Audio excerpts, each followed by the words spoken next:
Breaking news tonight. We want to welcome our viewers from around the world to this breaking news coverage. An American journalist has been beheaded by ISIS terrorists. A video showing the horrific killing and its gruesome aftermath was released on the internet a short while ago, along with a message to the United States to end its intervention in Iraq. The victim was freelance journalist James Foley, who was kidnapped in 2012 while covering the war in Syria. In the video, he is seen kneeling next to a man dressed in black. Foley reads a message, presumably scripted in detail by his captors, that his real killer is America. The video, which is obviously too gruesome for us to show you, then shows Foley's beheading. After that, it shows another American journalist also dressed in orange and kneeling, and that man is believed to be Steve Sotloff, a contributor to Time magazine who was kidnapped at the Syrian-Turkish border in 2013.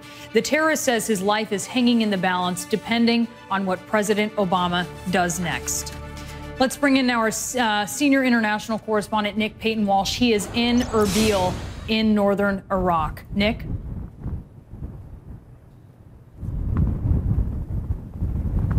Brianna, James Foley was kidnapped in November 2012, a comparative long time ago, when the Syrian civil war was underway near a town called Taftanaz, Binish, whilst coming out of an internet cafe. Now, it was unclear at that time who had taken him, and back then, ISIS, as it's now known, didn't really exist inside Syria, and less so in its current form in Iraq. So clearly within the 636, if you count today, days in which he was held in captivity, he changed hands within the underground that functions as sort of Syria's kidnap business. There are a lot of Americans, it seems, have been held at some point, or other foreigners, by the various different groups that make up Syria's rebels at times, some of them more criminal, some of them moderate.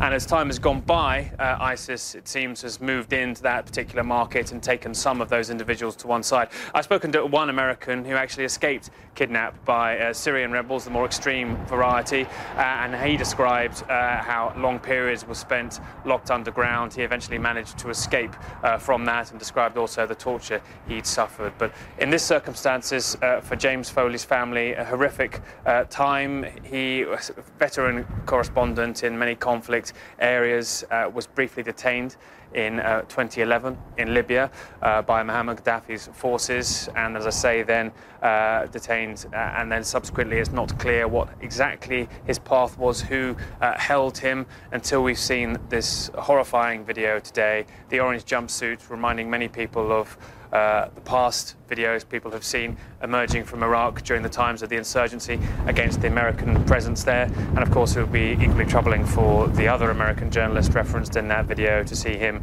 also in an orange jumpsuit. A deeply troubling moment, I think, for many of the journalists who've been covering this conflict for quite some time, to have known that our friends and colleagues have been held by ISIS and then released, some of them still held now.